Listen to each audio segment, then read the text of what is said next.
Karena sholat tahajud saya tidak pernah diajarkan namanya doa pakai bahasa kita gitu ya. Doanya selalu pakai bahasa Arab, bahasa surat-surat hafalan saja.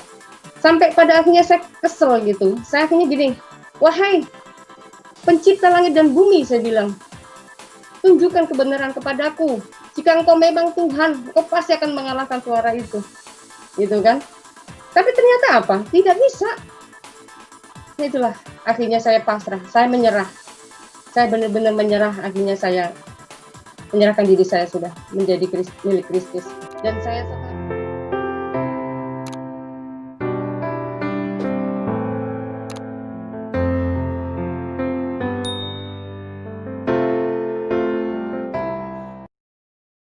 sebelumnya saya terima kasih untuk channel Tanpa Ragi karena memberikan kesempatan untuk saya untuk berkesaksian, karena selama ini saya tidak ada akses untuk berkesaksian. Oleh sebabnya hari ini Tuhan berikan kesempatan untuk saya berkesaksian, di mana dalam masa lalu saya yang adalah notabene dari Muslim. Perkenalkan, nama saya Fatimah Sadia, saya berasal dari Jawa dan latar belakang saya memang Muslim. Saya tidak pernah mempunyai niat dan tidak pernah punya cita-cita untuk menjadi seorang Kristen. Karena dalam keluarga saya semuanya Muslim, lingkungan saya semuanya Muslim. Bahkan di dalam kehidupan saya tidak pernah saya menemukan yang namanya gereja di lingkungan saya. Saya tidak pernah menemukan orang Kristen di lingkungan saya.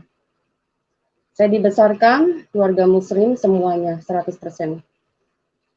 Saya tidak pernah bercita-cita untuk menjadi orang Kristen karena sedikit pun saya tidak pernah mendengar apa itu Kristen, siapa itu Yesus, saya tidak pernah mendengar. Hanya yang saya tahu di dalam kehidupan saya selalu dikenal bahwa orang Kristen itu kafir dan tidak pernah mempunyai tempat di surga. Orang Kristen hanya punya surganya di dunia, itu saja yang saya pernah dengar. Mengenai agama yang lain saya pun tidak pernah tahu. Nah, dalam perjalanan hidup saya dari kecil memang sekolah saya juga di Madrasah Ibtidaiyah sampai ke SMP, lalu saya keluar sekolah dan saya tidak melanjutkan sekolah karena saya kepengen bekerja. Saya merantau.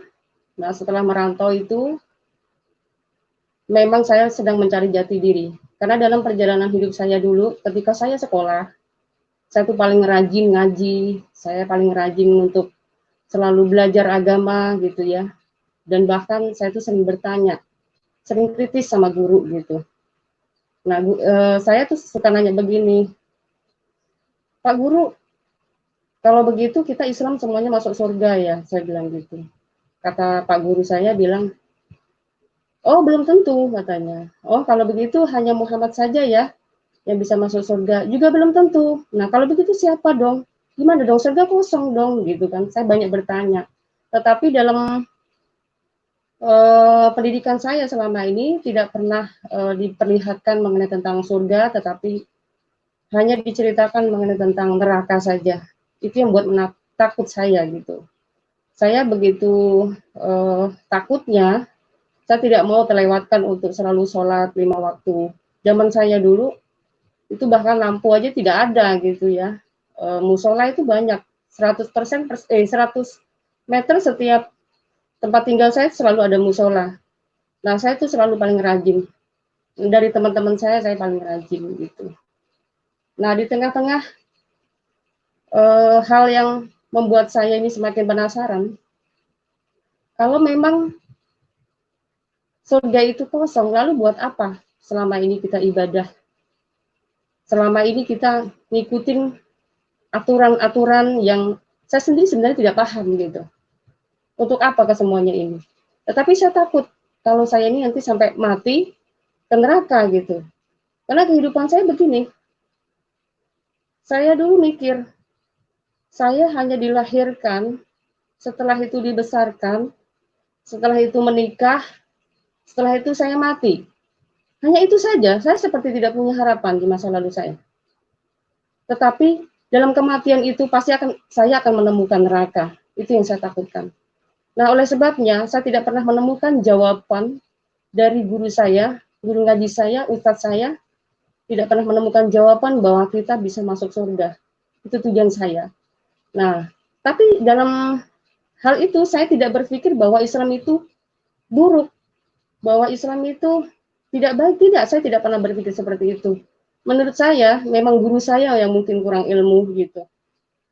Nah, itu sebabnya saya pergi merantau itu, saya sekalian mau mencari pekerjaan, sekalian saya juga mencari jati diri saya, dan tujuan saya mencari kebenarannya sejati.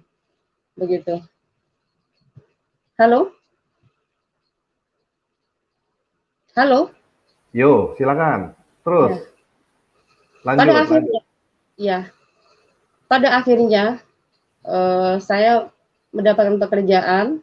Setelah mendapat pekerjaan itu, suatu ketika saya bertemu dengan orang yang sama-sama gadis dengan saya, tapi saya masih sangat belia sekali waktu itu.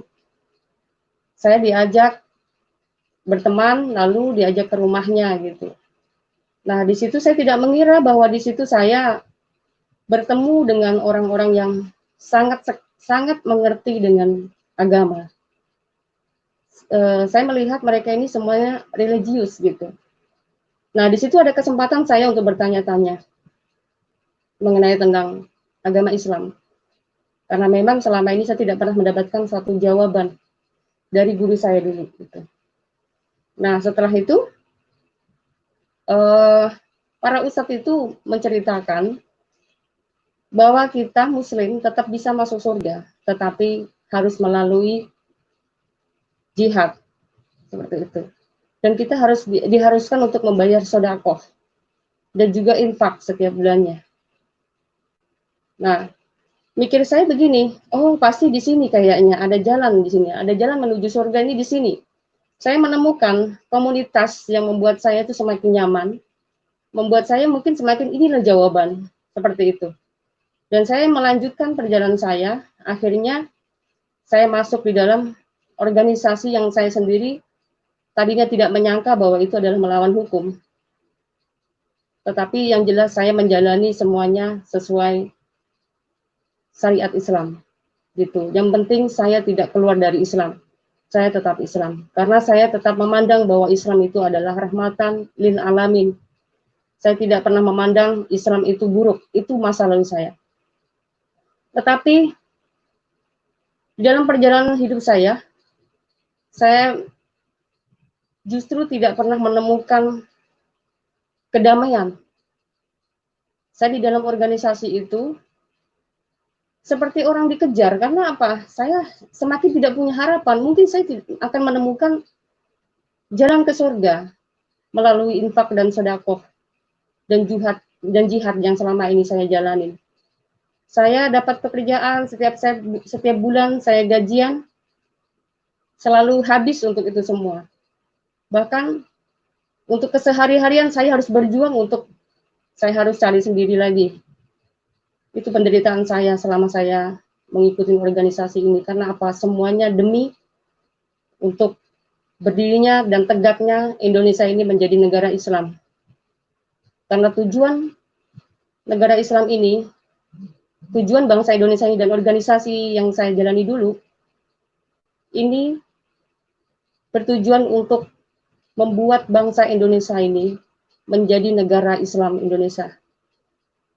Nah, tetapi sekian lama saya mengikuti perjuangan itu, akhirnya keluarga saya mencari saya dengan bantuan polisi. Mereka mencari saya dan selama 1 minggu kata mereka menemukan saya. Dan saya ditemukan di tempat organisasi saya itu. Saya diajak pulang, tetapi dari tim organisasi saya bilang, kamu tidak boleh pulang begitu saja. Nah, saya mendapatkan ancaman dari mereka.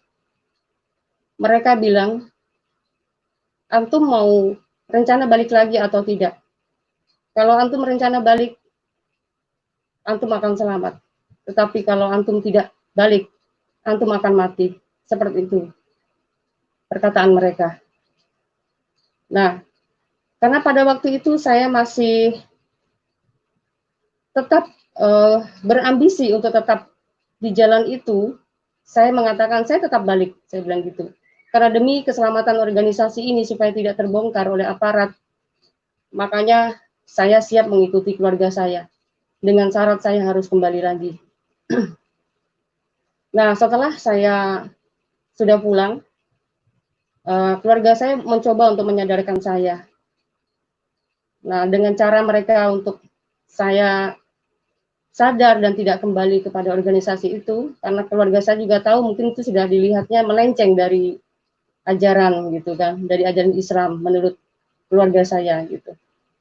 Nah, setelah itu saya sudah mulai agak sadar, tetapi saya takut dengan ancaman itu. Saya takut sekali.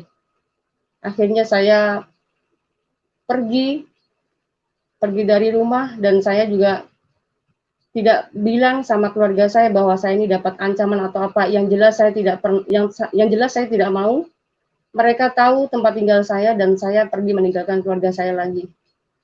Karena itu demi keselamatan saya sampai nekat masuk ke yayasan dan saya pergi minta dijauhkan dari wilayah-wilayah, secara khusus wilayah di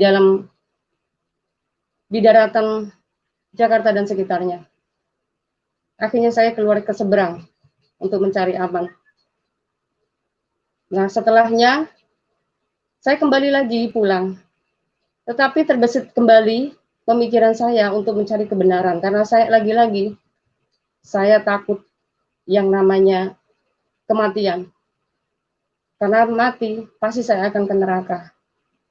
Itu selalu berpikir seperti itu. Setelah itu, saya memutuskan kembali untuk saya nekat pergi ke Jakarta kembali, supaya saya bisa mencari pekerjaan lagi. Tetapi karena saya juga takut, saya sebenarnya begini, saya sangat hobi sekali dengan namanya bela diri dan segala macam gitu ya, untuk hal-hal untuk menjaga saya. Tapi karena waktu itu mengingat sangat tidak memungkinkan saya untuk lama di kampung, saya memutuskan untuk memakai ilmu-ilmu yang mungkin bisa dibilang untuk menjaga diri saya, memakai ilmu-ilmu yang mengebalkan tubuh saya, dan dari situlah saya berani untuk kembali ke tempat di mana dulu saya pernah tersesat. Nah, dari perjalanan dari situlah, singkat katanya,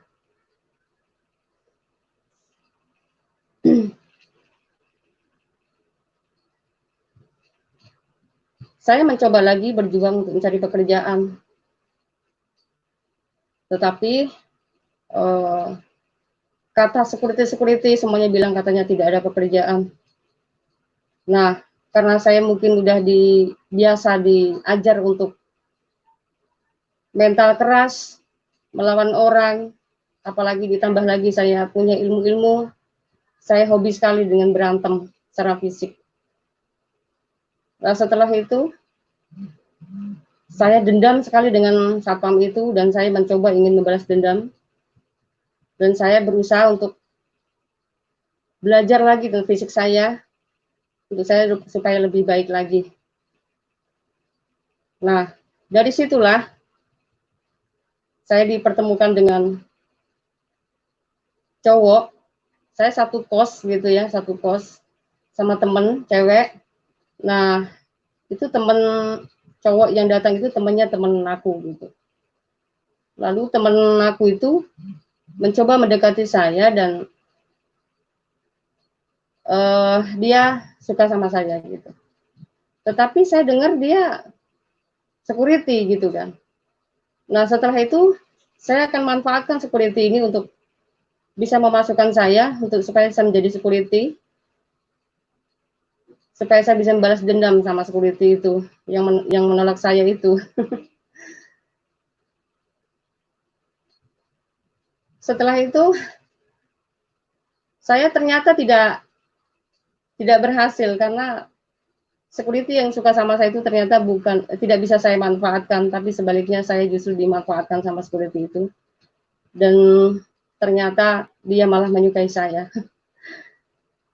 Terus dalam perjalanan saya dengan beliau ini, kami memutuskan untuk kami menjalin hubungan.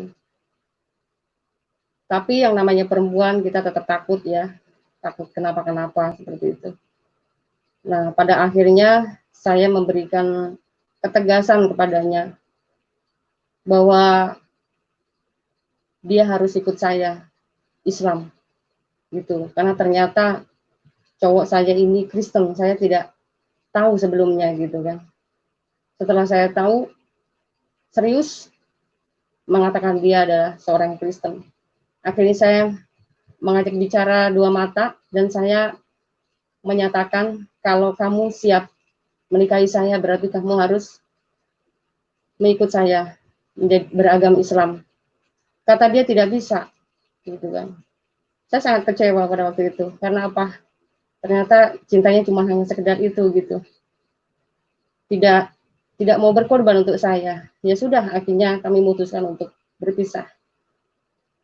Setelah perjalanan saya berpisah beberapa bulan dengan mantan saya itu, nah dari situlah Tuhan berbicara kepada saya melalui mimpi. Singkat katanya malam itu saya tidur sendiri, tidak ada teman saya. Teman saya lagi di tempat saudaranya. Nah, ada yang namanya pohon rindang yang saya lihat di dalam mimpi itu. Lalu saya melihat ada orang yang berjubah putih. Dan di depan orang yang berjubah itu banyak sekali domba-domba. Seperti orang lagi mengembala domba seperti itu. Nah, saya dari jauh, saya melihat bahwa itu siapa gitu kan. Lalu orang yang berjubah itu membuka tangannya lebar-lebar dan dia berkata, "Akulah jalan dan kebenaran dan hidup. Tidak seorang pun yang bisa datang ke rumah Bapa kalau tidak melalui aku." Itu katanya, kata pertama. Nah, setelah itu saya terbangun, mimpi apa tadi ya gitu. Tapi saya tidak menghiraukan mimpi itu. Apa sih tadi gitu, tidak menghiraukan. Pada akhirnya malam berikutnya, saya dikasih mimpi kembali. Di situ saya juga melihat pohon rindang kembali. Entah kenapa, apa maksud dari simbol pohon rindang yang selalu muncul dalam mimpi saya itu, saya tidak mengerti. Yang jelas itu yang saya lihat.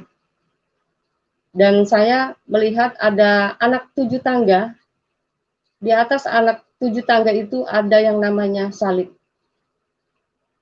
Nah, setelah itu di dalam mimpi saya itu, saya disuruh naik memanjat tangga itu sampai ke puncaknya.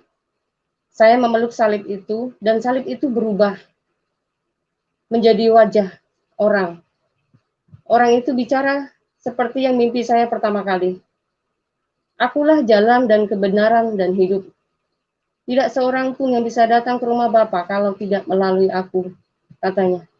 Nah, setelah itu saya terbangun kembali. Setelah saya bangun, saya bingung, ini apa sih? Kok mimpi bisa sampai 2 kali seperti ini, begitu. Nah, sementara itu ada salib. Bukankah salib itu Tuhannya orang Kristen? Menurut saya waktu itu, karena saya tidak pernah mengenal sama sekali yang Kristen itu seperti apa. Setahu saya yang selama ini yang saya tahu, Kristen itu menyembah berhala, menyembah patung, menyembah salib. Nah, pikir saya apakah itu yang Tuhannya orang Kristen gitu kan? Saya bingung gitu kan. Nah, pagi itu saya mulai merasa sangat gelisah.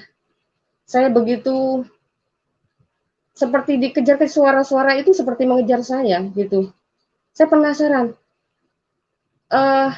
Dalam mimpi itu, perkataan itu, itu seperti menjawab pertanyaan-pertanyaan yang selama ini yang saya cari. Selama saya hidup, saya mencari kebenaran yang sejati. Tetapi di dalam mimpi itu, dia memperkatakan suatu perkataan yang membuat saya, ini jawaban yang saya cari. Tapi kenapa harus Tuhannya orang Kristen? Kenapa harus ada salib segitu kan? Itu kan Tuhannya orang Kristen. Saya langsung nyebut astagfirullahaladzim, astagfirullahaladzim.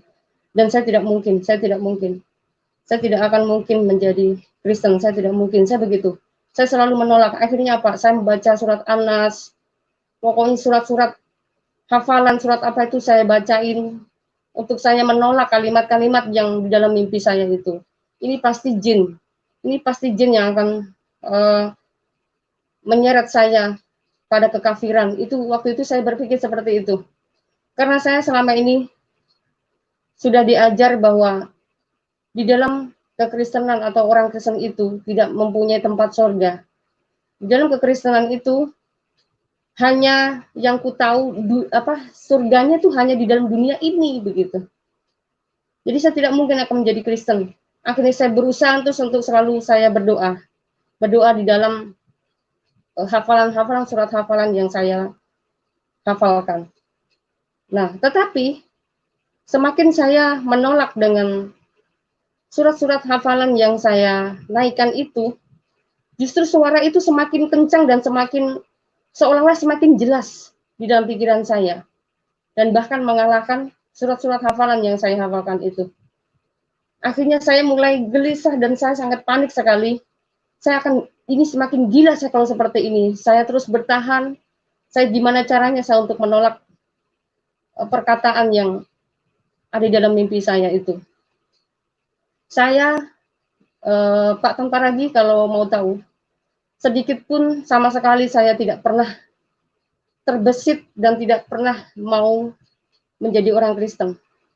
Karena pada zaman saya tidak pernah ada namanya tayangan-tayangan YouTube, atau tidak pernah saya melihat perkataan-perkataan bukunya orang Kristen, saya tidak pernah gitu.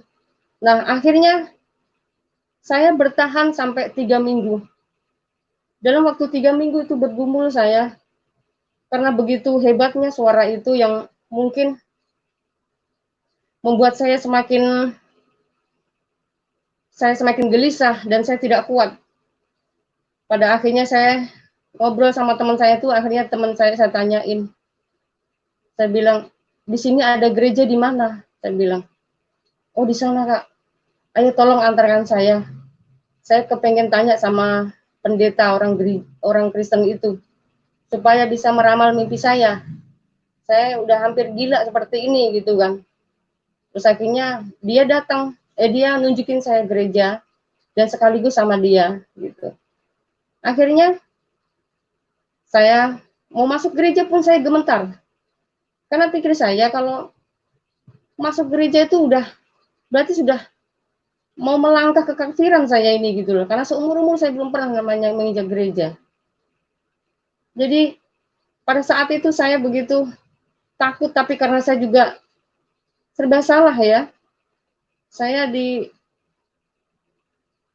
dimimpikan itu tuh terlalu saya sangat gelisah. Salah satu begini, gelisahnya bahwa itu mimpi suatu jawaban saya, tapi kenapa harus ada simbol Kristen? Itu yang saya pertanyakan.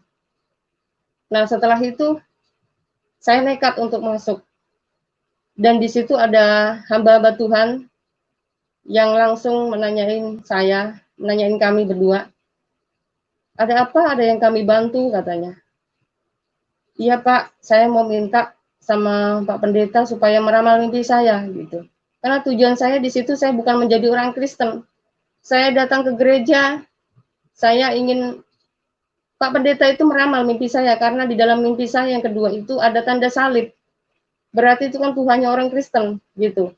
Saya tidak pernah mengenal Yesus sama sekali, saya nggak ngerti. Yang setahu saya Isa yang dituhankan orang Kristen itu bukanlah Isa gitu, bukannya Yesus gitu. Saya nggak kenal itu yang namanya Yesus. Tetapi setahu saya Isa yang di dalam Quran saya itu yang dituhankan orang Kristen, tetapi saya tidak paham itu Tuhan apa bukan. Yang jelas setahu saya Tuhannya orang Kristen itu salib, karena mereka menyembah salib, itu pikir saya. Nah, setelah itu hamba Tuhan mempersilahkan masuk untuk saya duduk bersama teman saya tadi. Teman saya juga kebetulan di dalam satu pos itu masih Muslim juga. Nah, setelah itu hamba Tuhan itu, Mbak silahkan baca kitab Injil ini, katanya gitu kan. Nah, saya bingung dong, sementara kalau saya biasanya baca kitab kan harus wudhu dulu. Kenapa kok orang ini sembarangan saja, saya tiba-tiba suruh membaca kitabnya gitu kan. Saya juga tidak mau pegang kitabnya itu. Tapi hamba Tuhan itu memutar kitabnya ke arah saya, dan saya mencoba untuk membuka dan ditunjukkannya melalui jarinya. Itu di Yohanes 14 ayat 6 mengatakan, akulah jalan dan kebenaran dan hidup. Tidak seorang pun yang bisa datang ke rumah Bapa kalau tidak melalui aku. Nah, saya begitu kaget dan sangat tercengang sekali. Kenapa di dalam mimpi saya itu bisa persis seperti yang ditulis di sini gitu. Saya bingung. Nah, hamba Tuhan itu setelah itu dia menceritakan banyak, hamba Tuhan itu menceritakan banyak hal. Tetapi saya tidak bisa fokus apa yang diceritakan hamba Tuhan itu. Saya hanya fokus di dalam kitab itu. Kenapa kitab itu bisa menuliskan hal yang sama persis di dalam mimpi saya? Seperti itu. Nah, setelah itu saya pulang. Saya permisi minta pulang. Tetapi hamba Tuhan itu bicara, Mbak, kalau mbaknya kepengen belajar lagi tentang Injil, silahkan datang kemari. Dalam hati saya tidak mungkin. Saya tidak mungkin akan menjadi Kristen. Saya tidak mungkin. Astagfirullahaladzim, saya selalu nyebut. Dan bahkan bisa dibilang tidak mungkin, karena tidak ada satupun keluarga saya yang beragama Kristen. Saya tidak mungkin menjadi Kristen, saya tidak mungkin. Saat itu saya mengatakan seperti itu. Tetapi dalam pemikiran saya itu, kenapa jawaban yang di dalam mimpi saya itu bisa persis di dalam kitab itu saja yang membuat saya semakin penasaran. Sampai rumah saya duduk diam, malamnya saya mencoba untuk sholat tahajud. Saya berusaha untuk menolak saya untuk menjadi Kristen, tetapi yang saya pertanyakan pada saat saya sholat itu, kenapa di dalam mimpi saya itu bisa persis di kitabnya orang Kristen? Pada waktu itu saya bertanya seperti itu, tapi tidak pernah ada jawaban, dan saya bingung. Saya sholat pun seperti hampa gitu. Sholat cuman ya begitu-gitu saja gitu. Bisa sholat pakai surat-surat hafalan yang saya cuma hanya pakai. Tapi kali itu saya kepengen ngomong sama Tuhan saya yang dulu gitu. Saya bingung ini bagaimana ini gitu kan. Tetapi saya dulu nggak pernah diajar ngomong pakai bahasa seperti biasa kalau berdoa. Saya diajar juga berdoa selalu memakai bahasa-bahasa yang surat-surat hafalan saja. Jadi hanya begitu-gitu saja gitu. Akhirnya saya mulai stres sendiri gitu. Tambah stres lagi. Saya mulai mikir lagi besoknya, gimana ya, kalau di dalam surat Injil itu ada jawaban yang sama sekali selama ini tidak pernah saya tahu, berarti ada sesuatu lagi petunjuk buat saya. Seperti itu. Akhirnya saya dengan kawan saya bilang, Dek, ayo kita cari ke gereja itu lagi yuk. Kita belajar lagi yuk, saya bilang. Ayo Kak, katanya. Nah, setelah itu kami datang lagi ke gereja itu. Nah, benar aja, hamba Tuhan itu menerima saya dengan sangat terbuka. Welcome banget mereka ini. Sangat ramah, tulus gitu yang saya lihat. Mereka memberikan waktu buat kami untuk belajar Alkitab. Nah, akhirnya singkat kata, saya diajari dengan hamba Tuhan itu untuk membaca Alkitab dari kitab Perjanjian Baru, terus sampai pada akhirnya hamba Tuhan itu memberikan saya jadwal untuk mungkin sekolah pribadi ya, bukan katekisasi, ini beda. Jadi dalam sekolah pribadi itu kami dikasih waktu sendiri itu untuk belajar pribadi gitu. Hamba Tuhan itu gantian 3 orang hamba Tuhan itu memberikan waktu khusus buat kami untuk kami belajar Alkitab. Nah, mungkin sekitar hampir 2 bulan kami udah mulai tekun baca Alkitab dan kami mulai paham. Itu saya pribadi waktu itu. Nah, di dalam mempelajari Alkitab itu saya kaget, lebih kagum lagi gitu. Kenapa? Memang dahsyat Alkitab ini. Kenapa saya katakan dahsyat? Dari dalam mimpi sampai pada akhirnya tunjukkan betul-betul bahwa di dalam Alkitab itu betul nyata ada firman Tuhan kebenaran yang tertulis. Di situ pun ditunjukkan bahwa fakta-fakta yang selama ini membuat saya bingung di ajaran saya dulu. Di sini saya menemukan suatu kebenaran yang nyata. Salah satunya bicara mengenai tentang sejarah. Sejarah yang saya baca di dalam Alkitab itu terperinci begitu. Urutan dari kisah nabi ini, ada kisah raja, ada kisah nabi ini, bla bla dan seterusnya sampai kepada akhirnya turunlah Isa itu atau Yesus itu gitu di dalam perjanjian baru yang disebut Injil. Nah, saya semakin kagum lagi. Nah, setelah itu saya udah mulai yakin dengan kitab sekarang itu yang saya yakini. Akhirnya saya datang kembali kepada hamba Tuhan dan hamba Tuhan itu bertanya kepada kami, bagaimana Mbak katanya, apakah kalian sudah siap terima Yesus? Siap gitu kan. Nah, tapi anehnya hamba Tuhan itu kayaknya lebih fokus menanya ke saya dan bukan ke teman saya. Bagaimana Mbak? Apakah Mbak udah siap katanya? Terima Yesus sebagai Tuhan dan Juru Selamat Mbak. Saya siap Pak, saya gitu kan. Oke, kalau siap, nanti kamu pulang, tutup pintu, tutup jendela, kamu berdoa dan terima Yesus sebagai Tuhan dan Juru Selamat kamu. Oke, ya siap Pak, saya bilang gitu. Nah, setelah itu saya pulang, tapi teman saya tidak pulang bersama saya, dia pergi ke tempat lain, tapi saya pulang ke kos-kosan saya. Nah, pada saat saya pulang itu, saya seperti yang disuruhnya oleh Bapak hamba Tuhan itu tadi kepada saya langsung mau berdoa. Nah, tapi saya bingung, cara doanya orang Kristen seperti apa gitu. Saya nggak ngerti cara saya harus berdoa. Biasanya kan saya harus wudhu dulu, gitu kan. Sholat gitu kan. Tapi ini saya bagaimana? Tetapi selama saya belajar dengan hamba Tuhan itu, saya melihat hamba Tuhan itu hanya duduk, lipat tangan, tutup pintu, dan dia berdoa begitu saja dan tidak pernah pakai cara berwudu seperti itu. Nah, setelah itu saya juga lakukan seperti itu, cuman kos-kosan saya itu kan tidak ada namanya sofa ya, kita duduk di bawah, saya duduk bersila saja begitu.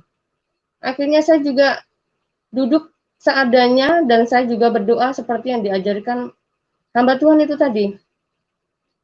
Hamba Tuhan itu tadi yang mengajarkan saya untuk terima Yesus sebagai Tuhan dan Juru Selamat. Akhirnya saya juga duduk bersila, saya berdoa begini, Tuhan Yesus, aku mau menerima Engkau sebagai Tuhan dan Juru Selamat saya yang hidup. Saya bilang gitu. Tiba-tiba badan saya seperti terangkat dan saya ada sesuatu yang lepas dari diri saya. Padahal saya tadi duduk bersila. Saya duduk bersila, tetapi saya seperti terbang. Badan saya seperti terangkat gitu kan. Akhirnya saya buka mata dong, karena saya kaget. Tadi saya pejam mata, akhirnya saya buka mata karena ada sesuatu yang lepas dari diri saya. Saya teringat sama hamba Tuhan itu bilang ke saya begini, kalau mau mengikut Yesus, kita harus menanggalkan manusia lama kita, dan kita harus menjadi manusia yang baru, katanya begitu. Nah, jadi saya rasa begitu. Ketika saya menerima Yesus sebagai Tuhan dan Juru Selamat saya, seketika itu pun sesuatu ada yang lepas dari saya. Entah itu mungkin kemanusiaan saya yang lama, kesombongan saya, ilmu-ilmu yang ada dalam diri saya, ilmu-ilmu setan yang ada di diri saya itu saya merasa lepas dari diri saya. Nah, setelah semuanya lepas, seperti sesuatu yang saya tidak pernah rasakan sebelumnya. Selama hidup saya, mata rohani saya seperti saya melihat sesuatu kegelapan saja. Tetapi ketika saya menerima Yesus Kristus, kalau bahasa Islamnya itu dulu saya seperti mencium bau surga gitu. Karena saya melihat sesuatu yang bukan hanya melihat, ya mungkin mata hati saya aja melihat sesuatu yang mungkin tidak pernah saya lihat, dan saya merasakan sesuatu yang tidak pernah saya rasakan. Ketika saya menerima Yesus sebagai Tuhan dan Juru Selamat saya merasa damai sekali. Saya merasa saya di mana ini gitu loh. Jadi saya merasa wow gitu. Ada sesuatu hal yang sulit saya katakan tapi saya merasakan gitu. Sulit saya katakan tapi saya merasakan seperti itu. Nah, itulah cerita saya dulu. Karena memang sebenarnya diri saya pun tidak pernah mempunyai niat untuk menjadi orang Kristen. Ternyata betul seperti di dalam firman Tuhan di Yohanes 15 ayat 16 mengatakan, bukan kamu yang memilih aku, tetapi aku yang memilih kamu, kata Yesus. Yang tadinya tidak pernah ada timbul hati saya untuk menjadi orang Kristen. Yang tidak pernah saya berpikir bahwa saya menjadi orang Kristen. Bahkan dulu, di dalam organisasi saya yang saya pernah jalanin, otak saya hanya dicuci bahwa orang Kristen itu adalah orang kafir yang harus diperangi. Musuh terbesar kami adalah orang-orang kafir. Gitu. Sampai kami pada saat mengikuti program organisasi itu, konsep-konsepnya dibuat bahwa tujuannya adalah orang-orang kafir. Tujuannya orang-orang yang menentang organisasi ini. Padahal juga sebenarnya dalam organisasi itu tertulis yang diperangi bukan hanya Kristen, tetapi juga orang yang menentang semuanya organisasi itu. Sampai dibuat ilustrasi di luar organisasi itu adalah maaf ya, anjing. Gitu. Dan kami selalu diajar untuk membenci orang. Orang yang di luar kita itu adalah mereka ini memang pantas untuk bolehlah ditipu, bolehlah dibohongin gitu. Karena menurut organisasi saya dulu, mereka adalah sampah gitu, yang harus dibinasakan seperti itu. Nah, menurut teman-teman di sini mungkin berpikir saya ngaco gitu. Tetapi apa boleh buat? Karena memang dalam perjalanan hidup saya ketika saya dulu waktu masih Muslim, masih Islam biasa waktu di kampung, saya tidak pernah tahu ajaran Islam sesungguhnya itu seperti apa. Yang saya tahu, kita hanya melakukan sholat, ya, puasa, zakat, gitu saja. Dan kami tidak pernah pusing dengan hal-hal yang lain gitu. Jadi tidak pernah pusingin dengan isi kitab saya itu seperti apa. Karena dari zaman saya dulu, itu tidak ada namanya Al-Quran, ada terjemahannya. Kecuali ya juz amma begitu ya, juz amma begitu, surat-surat hafal memang ada artinya. Tapi Al-Quran dulu tuh semuanya tidak pernah ada yang namanya terjemahan. Jadi saya berpikir Islam itu baik. Islam itu rahmatan lil alamin. Jadi berlomba-lomba untuk berbuat baik, hanya itu saja. Tetapi tidak menjamin saya bisa masuk surga. Walaupun berbuat baik tetap saja masuk neraka. Begitu. Nah, sampai pada akhirnya saya masuk ke organisasi itulah. Saya mulai sedikit mengenal namanya Al-Quran terjemahan. Kami lebih cenderung untuk belajar Al-Quran terjemahan.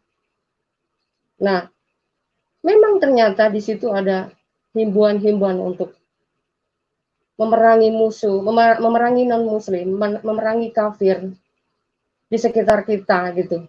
Karena memang tujuan utama adalah khilafah. Tujuan utama adalah membuat bagaimana caranya Islam masuk. bagaimana Indonesia ini bisa menjadi Islam, bahkan dunia, seperti itu. Nah, mungkin dari teman-teman muslim juga mungkin akan beranggapan, oh harus bicara konteks, harus lihat konteksnya, mungkin seperti itu. Tetapi marilah kita melihat, di dalam perjanjian lama, Tuhan sudah menuliskan, kita terdahulu sudah menuliskan sejarah, begitu kejinya sejarah di dalam kitab perjanjian lama. Ya, itu sudah komplit, gitu loh. Kejahilian orang, kebodohan orang, kejahatan orang, itu semuanya sudah tertulis. Gitu. Sampai pada akhirnya ada masuk dalam namanya kitab penggenapan yang disebut kitab Injil. Yang sudah memperbaharui suatu hukum-hukum yang dulu tidak pernah ada dalam kitab sebelumnya. Tetapi penggenapan hukum Taurat sudah digenapi oleh Yesus. Tetapi kenapa? Setelah Injil, ada kitab yang baru yang namanya Al-Quran. Itu mengajarkan sesuatu kekerasan yang seperti hanya di masa lalu, gitu. Kenapa? Gitu. Hanya itu. Jadi pertanyaan saya, kenapa? Oke, sebentar Bu Fatimah. Saya Iya. potong dulu bentar, soalnya ini banyak komentar-komentar dari teman-teman yang ini cukup menarik. Kayaknya kita mesti klarifikasi dulu ini. Ini dari Yoris Sampung. Woi, tanpa ragi jangan banyak ngibul, lu koplak. Penipu kau tanpa ragi. Suruh si Fatimah baca surah Al-Kafirun coba. Penipu kau tanpa ragi, settingan ini. Nah, Iya, jadi surat, bisa kita supaya kita sama-sama jelas gitu. Bisa nggak Ibu ada surat hafalan apa, mau Al-Kafirun atau mau apa gitu? Yang ada. bisa ini Ibu hafal. Yang masih Ibu hafal? Oh, surat juz amma. Bisa coba. Bisa. Ya. A'udzubillahi minasyaitonirrajim. Bismillahirrahmanirrahim. Alhamdulillahirabbil alamin arrahmanirrahim maliki yaumiddin. Iyyaka na'budu wa iyyaka nasta'in. Ihdinas siratal mustaqim. Siratal ladzina an'amta 'alaihim ghairil maghdubi 'alaihim waladdallin. Ini surat Al-Fatihah. Ya. Oke. Nah, saya rasa kalau orang Kristen dari satu lagi Bu, boleh saya tes sekali lagi Bu, supaya teman-teman nih benar-benar yakin. Boleh? Iya. Oke, nih teman-teman, ini saya buka Al-Quran, dan saya akan scroll ngacak ya. Saya minta Bu Fatimah akan baca gitu. Jadi ini bukan settingan. Kita nggak tahu, saya nggak tahu yang mana yang akan keluar. Oke, sekarang saya stop aja. Oke, Bu bisa tolong baca Bu? Kelihatan nggak? Kelihatan nggak ini? Iya, gedein sedikit. Gedein, oke. Ya. Kurang gede sedikit. Yang mana nih? Yang mana? Ini? Yang hijau? Oke, ini aja lah. Ini bisa baca. Berfir'a ilabi innahu kana minas sholai minad dolin. Waghfir ila. Coba. Ini masih loncat-loncat tulisannya. Masih loncat-loncat. Udah, stop. Oke. Waghfir ilabi innahu kana minad dolin. Udah. Oke, jadi jelas ya teman-teman. Buat Yoris Lampung, ini bukan settingan. Oke. Seharusnya cukup jelas. Jadi tadi udah dibuktikan dengan surah hafalan dan baca Al-Quran random. Oke? Ya. Ya. Tadi sampai mana Ibu ya? Lanjut Bu, silakan. Sampai di mana ya? Oke. Sekarang gini deh, sekarang saya nanya lagi deh. Tadi ada beberapa pertanyaan juga dari teman-teman soalnya. Banyak yang nanya, Bu, kenapa pakai masker, kenapa tutupin muka? Jadi sebenarnya saya mau kasih tahu teman-teman bahwa ini saya yang minta sama Bu Fatimah untuk tutup muka. Bukannya dia yang mau, saya yang minta. Soalnya ini menurut saya agak berbahaya karena kita masih ngomongin soal NII, Negara Islam Indonesia. Ini saya juga belum tahu. Bu Fatimah sekarang masih ada ancaman-ancaman itu nggak Bu? Kalau ancaman dari organisasi itu sendiri saya tidak ada, cuman ketika saya berkomentar di media-media dunia berdebatan seperti itu, saya dapat ancaman. Oke. Dan mereka nggak tahu ya, Ibu dulu dari NII segala macam gitu, nggak tahu ya? Sepertinya mereka belum tahu. Oke, jadi nah itu yang kenapa saya minta sama Bu Fatimah untuk tutup muka, soalnya kita nggak tahu apa yang akan terjadi atau apakah organisasi ini masih ada atau bagaimana, saya nggak tahu. Jadi lebih baik kita ambil aman aja. Jadi saya minta Bu Fatimah untuk tutup muka. Terus Bu Fatimah dibilang cantik, Bu. Banyak sekali yang bilang cantik, Bu. Terima kasih. Terus saya mau nanya juga mengenai ini ya, apa? Kan Ibu dari dulu kan dari Muslim itu nggak pernah sama sekali dikasih tahu tentang surga itu seperti gimana, nggak pernah Ibu ya? Tidak pernah. Tidak Yang pernah. kan yang kayak seperti apa? Kesibukan para lelaki nanti di dalam surga gitu, ngapain itu nggak tahu juga, Bu. Tidak ada, tidak ada. Ini Tidak nggak ada, pernah tidak. dikasih tahu juga. Oh, jadi karena Tidak. Ibu wanita jadi nggak dikasih tahu kali Ibu ya? Ya, barangkali di situ. Tetapi begini, saya dulu tahu bahwa istri Muhammad itu lebih satu gitu ya, tapi tidak pernah ada terbesit saya untuk mempertanyakan, tidak pernah. Karena memang dari kecil nggak pernah tahu yang lain, berarti itu normal kan? Ya, Rasanya itu normal gitu, apalagi karena dia nabi kan ya? ya, jadi saya anggap gini loh, Islam itu tetap rahmatan lil alamin. Jadi apapun itu, ya itu kebenaran gitu menurut saya waktu itu. Jadi segala sesuatu yang saya baca mengenai tentang sejarah Islam dan segala macam itu wajar buat saya gitu. Dan motivasi Ibu waktu itu karena benar-benar cuma karena nggak mau masuk neraka gitu ya? Ya, karena memang saya lihat di dalam Islam itu saya tidak pernah dikasih tahu kamu masuk surga ini harus ke sini, harus ke situ gitu. Hanya tulisannya bilang yang bertakwa. Nah, arti takwanya tidak jelas sampai di mana gitu. Kalau hafal Sementara Al-Quran, Ibu pernah nanya, kalau hafal Al-Quran masuk surga nggak gitu? Pernah nanya nggak? gimana? Pernah nanya nggak, kalau hafal seluruh Al-Quran bakal masuk surga apa nggak gitu? Pernah nanya Oh, nggak tidak, kalau Ustaz? tidak pernah ada juga seperti itu, tidak. Tidak. Tidak pernah. Tidak. Oke. Tadi Ibu ada apa? Kalau nggak salah, Ibu kan yang tadi kan ceritanya ini ya, apa? Pertama kali ketemu yang mantan pacar itu kan yang satpam lah ya. Kalau nggak salah Iya. kemarin jadi gini teman-teman, sebenarnya saya udah ketemu sama Bu Fatimah ini, jadi cukup menarik gitu, banyak hal yang menarik. Ternyata terakhir ujung-ujungnya jadi suaminya gitu. Nah ini gimana Bu ceritanya bisa ketemu lagi Bu? Nah, itu dia. Jadi lucu gini karena mungkin memang Tuhan sudah menentukan dari awal ya. Mungkin kata-kata suami saya bilang begini katanya, karena aku selalu doa buat kamu, Dek, katanya. Gitu. Ini Jadi, yang tadi bilang itu kan, yang apa, diajak masuk Islam, satpam yang iya, diajak masuk Islam nggak mau itu kan? iya, iya. Nah, Yang setelah jadi itu suami tadi Ibu kan? betul. Setelah saya Hmm. tadi yang udah berdoa, saya terima Yesus sebagai Tuhan dan Juru Selamat saya akhirnya berani untuk ke gereja hari Minggu. Nah, pas pada saat saya masuk gereja mengikuti ibadah hari Minggu itu, saya tidak sadar kalau ada ya yang tadi mantan saya gitu. Oh Jadi ketemu jadi gereja lagi? iya ternyata satu gereja yang saya nggak tahu sama sekali malahan gitu. Oke. Jadi gini, waktu saya beribadah pertama kali, saya bingung ritual ibadah orang Kristen itu seperti apa. Yang jelas saya hanya ngikutin hari Minggu itu. Nah terus pas ada perjamuan gitu, pas ada perjamuan semuanya dibagikan dengan roti dan anggur seperti itu ya setiap semua orang gitu ya. Karena saya itu tidak paham, ya pokoknya saya terima saja padahal saya waktu itu belum baptis gitu. Bahkan saya belum mengikuti katekisasi belum. Saya hanya beriman, saya terima Yesus sebagai Tuhan dan Juru Selamat saya.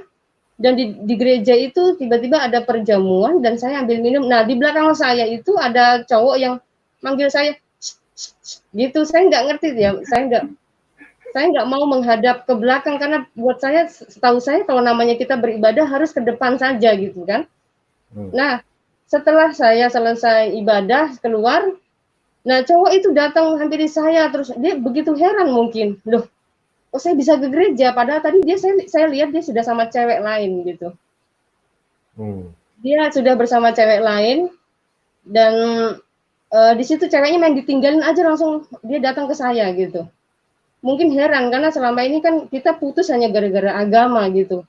Terus di gereja kok tiba-tiba dia melihat saya di gereja, makanya dia langsung ke saya gitu. Jadi Nah pada sama-sama kaget ya? ya Sama-sama kaget itu? akhirnya saya juga kaget juga, oh ternyata di gereja sini gitu lah. Nah jadinya itulah yang saya itulah Tuhan luar biasa banget gitu loh. Awalnya kami putus hanya gara-gara agama, ternyata Tuhan pertemukan saya dengan beliau kembali gitu.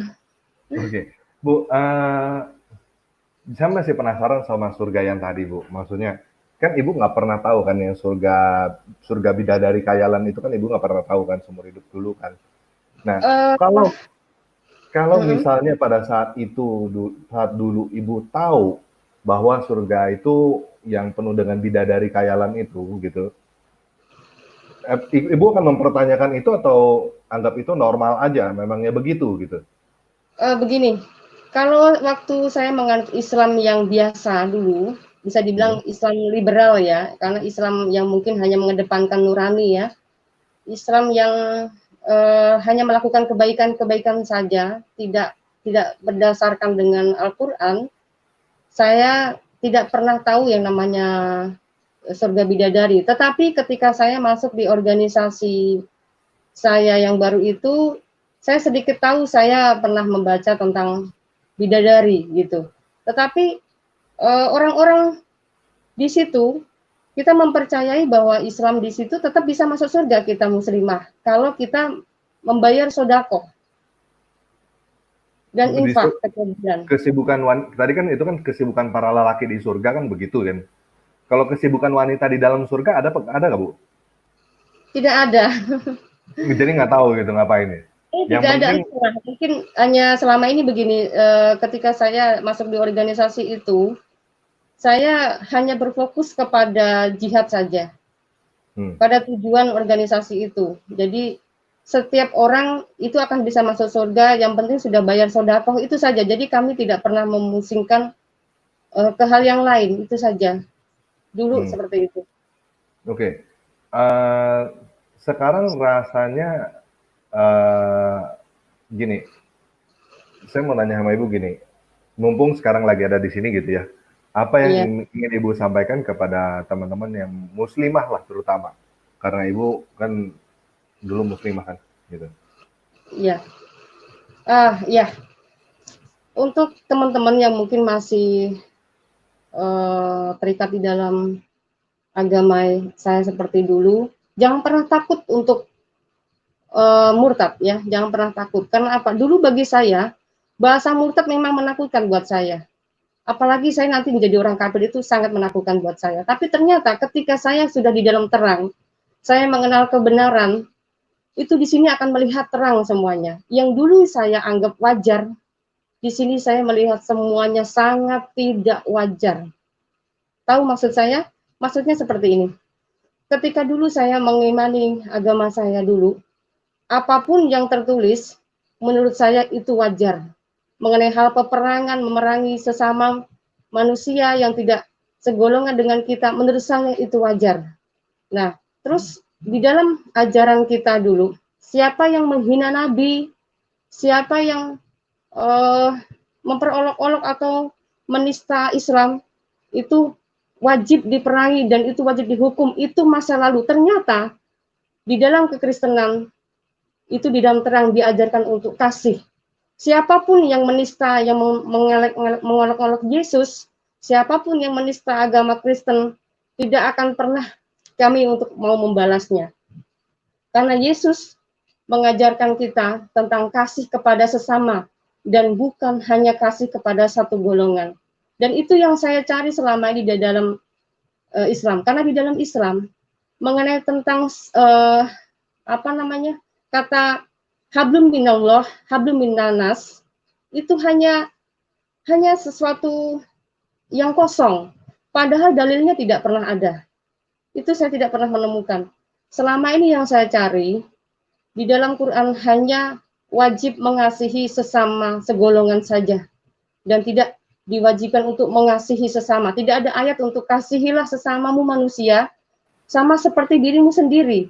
Istilah katanya, jangan pernah mencubit kalau tidak mau mencubit. Jangan pernah mencubit kalau dicubit itu sakit. Seperti itu. Nah, intinya di dalam Islam, walaupun kita dicubit pun kita tidak boleh membalas cubit. Itulah keistimewaan di dalam kekristenan yang diajarkan oleh Yesus Kristus, yang adalah sebenarnya Tuhan yang pernah datang ke dunia ini menjadi manusia. Saya dulu juga berpikir bahwa kekristenan itu menyembah patung, menyembah kayu, salib seperti itu. Tapi ternyata tidak. Di dalam kekristenan, saya dulu menuduh bahwa Tuhannya orang Kristen itu ada 3. Tetapi setelah saya mengenal pribadinya Yesus, dia adalah satu-satunya yang dulu pernah datang kepada Abraham, Ishak, dan Yakub. Dan begitu juga dia datang menjadi pribadi manusia seperti kita, itu adalah dia. Makanya Yesus berkata, akulah dia. Seperti surat Yohanes ayat 8:24 mengatakan, jikalau kamu tidak percaya bahwa akulah dia, maka kau akan mati dalam dosamu. Tolong dikasih ayatnya. Di Yohanes 8 ayat 24.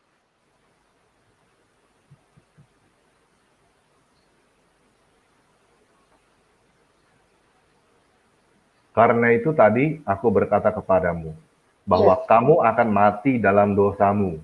Sebab jikalau kamu tidak percaya bahwa akulah dia, kamu akan mati dalam dosamu. Ya, artinya kalau orang yang tidak mempercayai bahwa dia yang datang menjadi manusia itu, orang itu akan menanggung dosanya itu sendiri.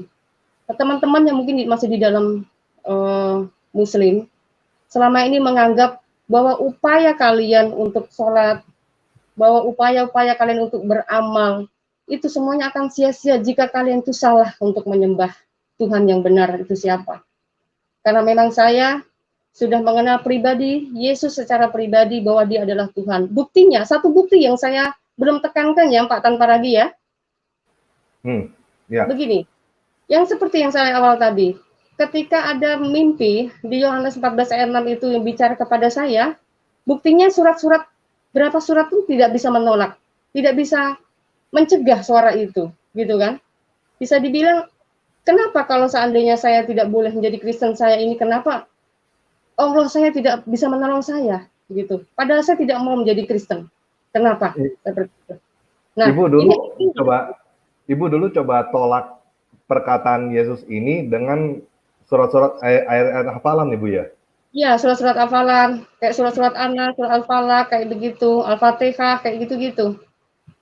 Nggak ada satupun yang mempan?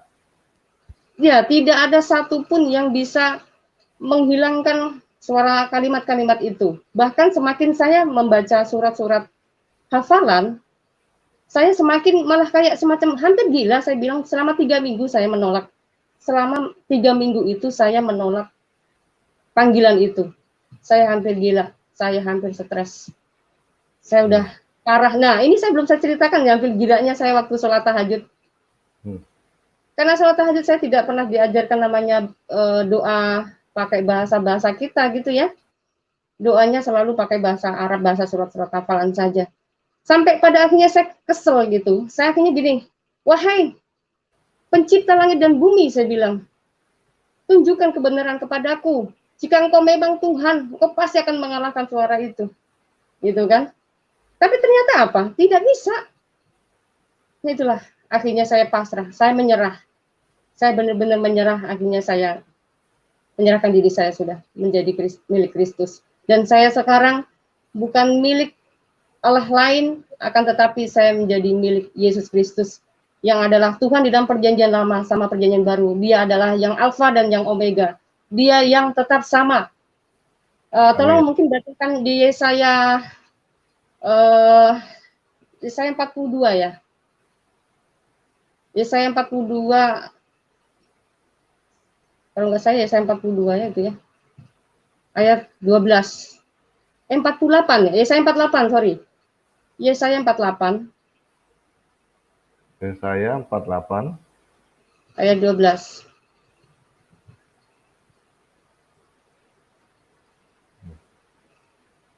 Dengarkanlah aku, hai Yakub, dan engkau Israel yang kupanggil. Akulah yang tetap sama, akulah yang terdahulu, akulah juga yang terkemudian. Nah, itu membuat kalimat yang membuat saya semakin mengerti. Kenapa Yesus yang datang itu sebagai manusia itu adalah dia yang dulu dan juga yang terkemudian. Ini bicara dia. Kenapa? Tidak ada Allah yang menyatakan diri sebagai yang terkemudian itu. Semuanya bohong, bullshit. Gitu. Kalau dia mengatakan aku yang adalah Allah pencipta langit dan bumi misalkan, tapi tidak ada realisasinya, tidak ada buktinya. Aku adalah penyelamat misalkan, tidak ada buktinya. Tetapi buktinya semuanya ada di dalam Yesus Kristus. Mungkin begini, yang membuat ayat saya semakin yakin lagi kenapa Yesus itu datang sebagai manusia. Tolong dilihat dari Keluaran 6 ayat 2.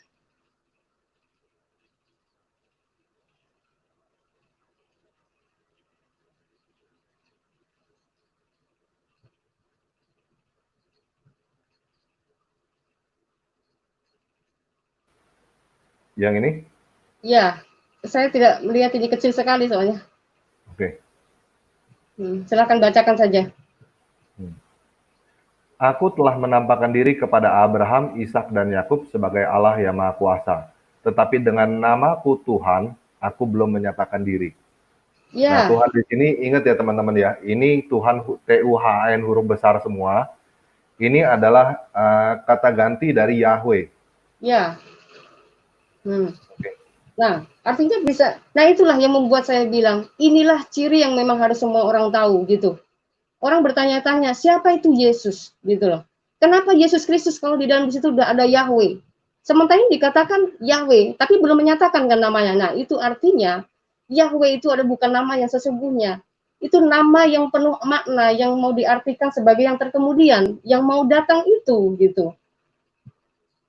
Nah, untuk teman-teman ya, mungkin yang masih di Muslim selama ini belum pernah menemukan ayat-ayat atau mungkin belum pernah memahami tentang Alkitab, silakan mungkin pelajari Alkitab itu melalui download Bible gitu ya. Pelajari sendiri. Karena apa? Kalau kita sudah mengenal kebenaran itu, akan melihat sesuatu yang tadi saya bilang, yang dulu saya anggap itu wajar, ternyata di sini sangat tidak wajar. Seperti itu. Begitulah Pak Tantaragi.